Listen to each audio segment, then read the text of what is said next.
चलो CG board कक्षा 10वीं का अध्याय 11 के प्रश्नावली 4 के आगे के प्रश्नों को देख लेते हैं। तो 7वां प्रश्न है, चित्र में कौन सी दो त्रिभुज ए बी सी के समरूप है, नाम लिखिए। दूसरा है एक्स और वाई के मान क्या होगा, ये हमें बताना है।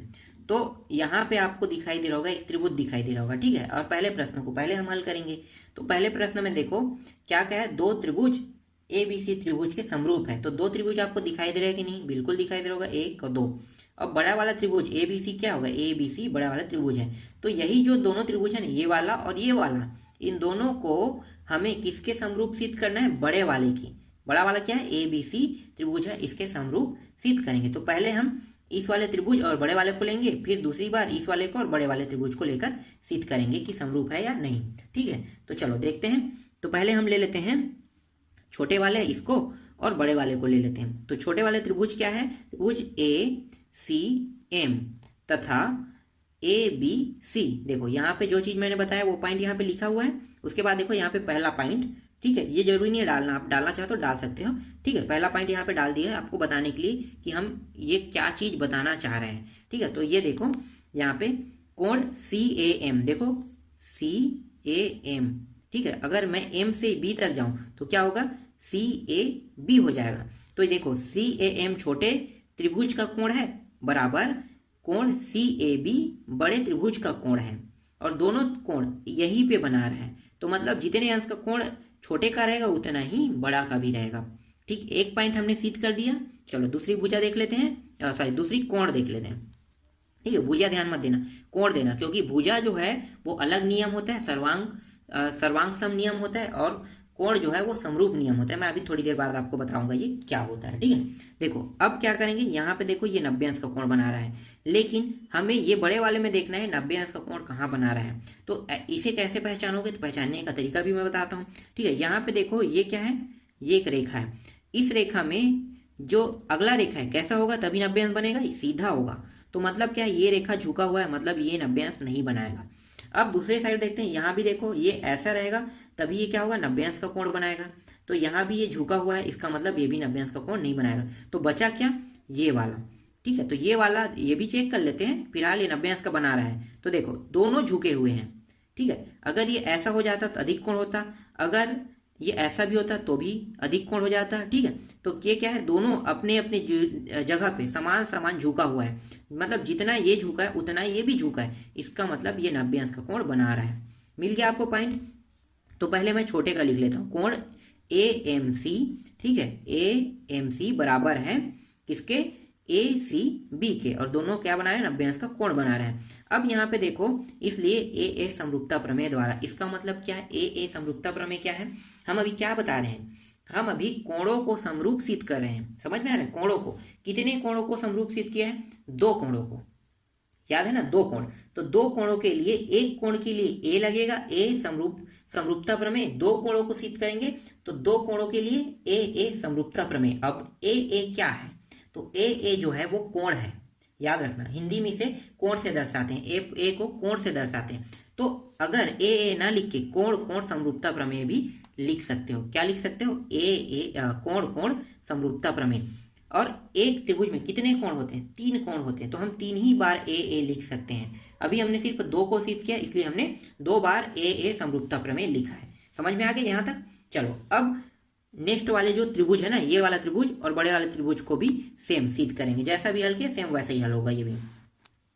अब आते हैं, ठीक है, ये दोनों को देखो, यहाँ पे हमने समरूपता बता दी। आ जाते हैं पुनः त्रिभुज बी एम सी तथा त्रिभुज ए बी सी, ये दूसरा वाला है, ये वाला त्रिभुज है, और उसके बाद बड़े वाले त्रिभुज है, इसमें भी देख लेते हैं। तो देखो यहाँ पे एम, ठीक है, एम बी सी, यहाँ पे एक भुजा बना रहा है, और यहाँ से अगर मैं पूरा लूं तो क्या हो जाएगा, ए बी सी, ठीक है। दोनों बराबर है, और दोनों में देखो सेम क्या बनाएगा, यहाँ पे कोण बना रहा है, इसका मतलब दोनों बराबर है। तो देखो ये दोनों बराबर हो गया। फिर 90 अंश का देखते हैं, तो 90 अंश में देखो सी एम बी, ठीक है, सी एम बी, और इसका 90 अंश क्या हो जाएगा, इसका 90 अंश हो जाएगा ए सी बी हो जाएगा ये 90 अंश, ठीक है। यहाँ कौन सा नियम लगा, कोण समरूपता प्रमेय नियम, यही है, सेम है। ए ना लिख, किस बार क्या लिख दिया, कोण लिख दिया। तो ए रहेगा, चाहे कोण लिखो, दोनों का मतलब एक ही रहेगा, दोनों कोण को ही समरूप सिद्ध कर रहा है। समझ में आ गया। अब यहाँ पे त्रिभुज बी एम सी समरूप है त्रिभुज ए बी सी के, हो गया दोनों सिद्ध। अब यहाँ पे आप लिख लो त्रिभुज, त्रिभुज ए एम सी, त्रिभुज बी एम सी, तीनों त्रिभुज को लिख रहे हैं ना, और त्रिभुज ए बी सी के समरूप है। मतलब दोनों जो है, ये त्रिभुज इसके समरूप है, ये त्रिभुज भी इसके समरूप है, यहाँ पे लिखा हुआ है। ठीक है, तो ये चीज आपको लिखना है। अगला देखते हैं दूसरा प्रश्न क्या है। दूसरा प्रश्न में हमें बताना है x और y का मान क्या होगा। तो x और y के मान निकालना है। तो देखो अब चित्र को आपको ध्यान देना है, ठीक है, x y का मान कैसे निकलेगा। तो x y कौन से त्रिभुज में छोटा में है, देखो 2 है यहाँ पे, तो ये वाले मान में x y दिया हुआ है, तो ये वाले त्रिभुज को लेंगे और बड़े वाले त्रिभुज को लेकर हल करेंगे। तो देख लेते हैं। तो देखो यहाँ पे समरूप त्रिभुज बताने हैं आपको, ए एम सी समरूप है किसके, ए बी सी के समरूप, देखो यहाँ पे लिखा हुआ है। ठीक है, तो ये दोनों समरूप हो गया। अब इसके भुजा को यूज करेंगे, तो भुजा को यूज कर लो। तो देखो यहाँ पे आपको ये ध्यान देना है कि कौन सा भुजा कर्ण है, कौन सा भुजा लंब है, कौन सा भुजा आधार है, ये आपको ढूंढना है यहाँ पे। तो कैसे ढूंढोगे, इसको भी मैं आपको बताता हूँ। देखो अभी जैसे हमने 90 अंश ढूंढा तो 90 अंश का मिल गया हमें, कौन है 90 अंश का, तो देखो इसका 90 अंश ये है और इसका 90 अंश ये है, एक तो मिल चुका है। तो ये वाला भुजा अगर 90 अंश यहाँ बता रहे थे, यहाँ से स्टार्ट होकर यहाँ तक क्या होगा, ये 90 बता रहा है, इसका मतलब यहाँ से यहाँ लंब हो जाएगा, तो इसका लंब क्या होगा, ये और ये लंब हो गया। अब आधार देखो, यहाँ से यहाँ आधार, तो इसका और इसका क्या हो जाएगा, ये आधार हो जाएगा। अब कर्ण देखते हैं, तो कर्ण देखो जो उस बड़े वाले में लंब है वही इसका क्या हो गया, कर्ण हो गया, तो ये कर्ण हो गया और ये इसका कर्ण हो गया।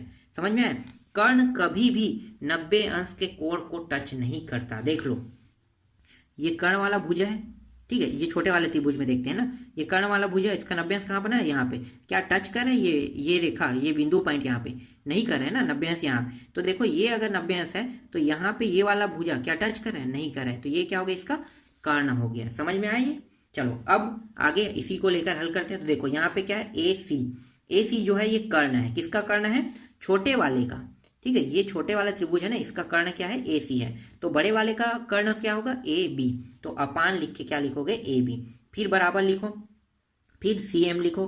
तो देखो सी से एम लेते हैं, तो सी एम क्या है, लंब है, तो इसका लंब क्या होगा, सी बी होगा। तो देख लो सी एम लंब है, तो बी सी या सी बी दोनों एक ही मतलब है। ठीक, आगे पीछे कर सकते हो, कोई दिक्कत नहीं इसमें। तो ये इसका लंब हो गया, बराबर। फिर देखो आधार क्या है, ए एम आधार है, तो इसका आधार क्या होगा, ए से सी इसका आधार होगा, तो ए एम अपान ए सी। अब इनके मानों को रख देते हैं। तो देख लो ए सी का मान कितना है, एक्स है, ए बी का मान क्या है, 16 और प्लस वाई दोनों, क्योंकि यहाँ से यहाँ भुजा लेंगे, तो यहाँ से यहाँ 16 है और यहाँ से यहाँ क्या है, वाई है, और यहाँ से यहाँ दोनों को लेंगे 16 प्लस वाई हो जाएगा। तो मान हो जाएगा एक्स अपान 16 प्लस वाई हो जाएगा। ठीक है, इसके बाद देखो, इसके बाद हम क्या कौन सा देखेंगे, सी एम देखेंगे। तो सी एम कितना है, 12 है, तो ये 12 हो गया। उसके बाद देखो सी बी कितना है, 20 है, तो ये आ गया 20। फिर इसका मान ए कहाँ पे है, यहाँ पे ना, यहाँ पे देखो ए से एम वाई है और ए से सी कितना है, एक्स है, तो ये वाई और एक्स आ गया यहाँ तक समझ में। चलो आगे हल करते हैं। अब हम हल करेंगे, देखो यहाँ पे एक बार इसको और एक बार इसको, दोनों को लेकर हल करते हैं, लेकिन हमें सिर्फ एक ही को लेकर लेना है। ठीक है, मैं सिर्फ इसको लेकर हल कर रहा हूँ, ठीक है, ये वाला पॉइंट को। तो देख लो ये दोनों बस पॉइंट है, ये अब मान लो गायब है, ये आपको दिखाई नहीं दे रहा है, इसको ऐसे विलुप्त कर लो। ठीक है, हाथ से मैं विलुप्त कर देता हूँ। अब सिर्फ वही पॉइंट दिखाई दे रहा है आपको। ठीक है, या आप यहाँ पे विलुप्त करो। ठीक है, यहाँ पे विलुप्त कर देते हैं। ठीक है, दोनों में से कहीं पे विलुप्त करो, विलुप्त हो गया है। एक सेकंड, यहाँ से ऐसे करो। अब आपको जितना दिखाई दे सिर्फ उतना देखो। ठीक है, तो यहाँ पे देखो x अपान वाई प्लस 16 लिखा हुआ है, बराबर 12/20। 12/20 कट रहे हैं कि नहीं कट रहे, कट रहे। 4 के पहाड़े कितने बार में जा रहे हैं, तो 4 तिया 12 और 4 पंचे 20। तो यहाँ पे देखो आपको 3/5 दिखा रहे हैं, तो 3 बार और 5 बार में कट गया। तो अब ये क्या हो गया, ये 12-20 गायब हो गया मान लो। ठीक है, अब आपको कौन नहीं दिखाई दे रहा है, ये 12-20। ठीक है, कौन दिखाई दे रहा है आपको, x अपान वाई प्लस 16 बराबर 3/5 दिखाई दे रहा है। ठीक है, अब क्या करेंगे, तिर्यक गुणा कर देंगे। तो 5 को इस साइड ले आएंगे तो क्या हो जाएगा, 5x बन जाएगा। देखो जैसे कि यहाँ पे है 5x, इसी तरह से इसके ये जो है नीचे से ऊपर जाएगा तो क्या बन जाएगा, अब यहाँ पे देखो तो 3 के साथ गुणा होके y प्लस 16 हो जाएगा। ठीक, यहाँ तक समझ में आ गया। अब ये 5x हो गया, 3 का अंदर गुणा करें 3y, और ये 16 का गुणा करें कितना हो जाएगा, तो 16 के साथ भी गुणा करें 16 32 48 हो जाएगा। यहाँ पे कितना आ जाएगा, 48, क्योंकि 3 का अंदर गुणा करेंगे तो ये हो जाएगा 48। यहाँ पे गलती है ना पॉइंट में, देखो प्रश्न इसी तरह से गलती रहते हैं, आपको वही चीज ध्यान देना है। तो कितना हो जाएगा, 16 32 16 48 हो गया। अब यहाँ पे देखो यहाँ पे आते हैं, ठीक है। एक पॉइंट हमने निकाल लिया, ठीक है। चलो यहाँ पे ध्यान देना, पहला पॉइंट हमारा आ गया, मान लो इसको पहला समीकरण ले लेते हैं। अब क्या करेंगे, एक बार तो हमने इसको ले लिया, अब क्या करेंगे, दूसरी बार हम इसको लेंगे। किसको लेंगे, ये वाला पॉइंट को। तो 12/20 इसको अब गायब करते हैं, 12/20 और y/x, ठीक है, दोनों को ले रहे हैं। तो फिर देखो 12 फिर से कट सकता है, 12 और 20 3 और 4 से कट सकते हैं ना, तो 3 4 से आप काट दो। तो देखो 3 4 से अगर काटते हैं तो y/x इक्वल 3 कितना आ गया, 5 आ गया। अब 5y, देखो इसको यहाँ पे ले आए 5y और इसको x को यहाँ पे लेते हैं, 3x हो जाएगा। इस 3 को नीचे लाते हैं तो x का मान कितना आ गया, देखो ध्यान देना ना, x का मान आ गया 5y/3 प्राप्त हो गया। समीकरण 2 से x का मान समीकरण 1 में रखने पर, समीकरण 1 क्या है, ये तो समीकरण 2 है, ठीक है। समीकरण 1 क्या है, ये है, ये वाला। तो यहाँ पे हम क्या रख देंगे, मानों को रख देंगे। तो मान को रख दो, तो जितनी जगह गलती है वो सब चीज हम सुधारते चलते हैं, ठीक है। ये हो गया 48 हो जाएगा, ठीक है। तो ये हो गया 48, ये समीकरण 1 है, इसी में हम मान को रखेंगे। कितना रखेंगे, 5y/3 रखेंगे x के जगह में। तो देखो अब यहाँ पे आते हैं,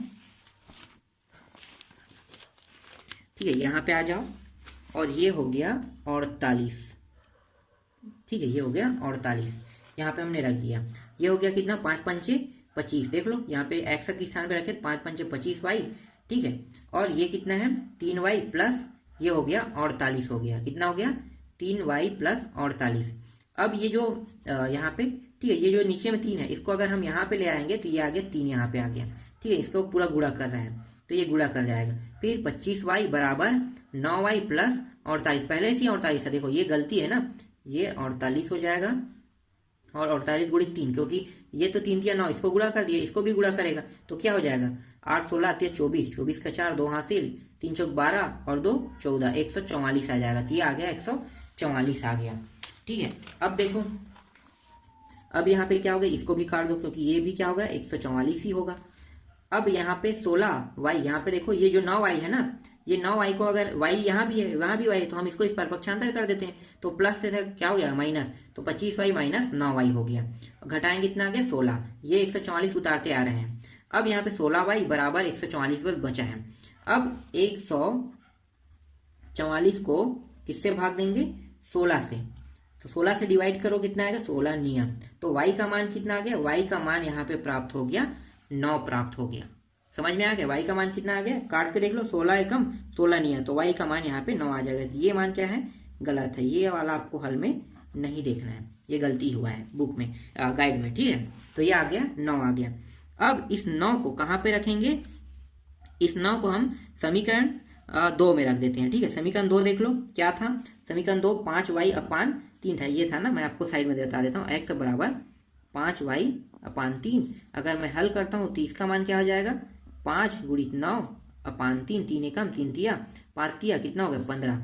तो यहाँ पे x का मान आ गया 15, ठीक है। ये पूरा हल आपको नहीं देखना है, ये पूरा देखो गलती किया, तो x का मान कितना आ गया, 15 आ गया।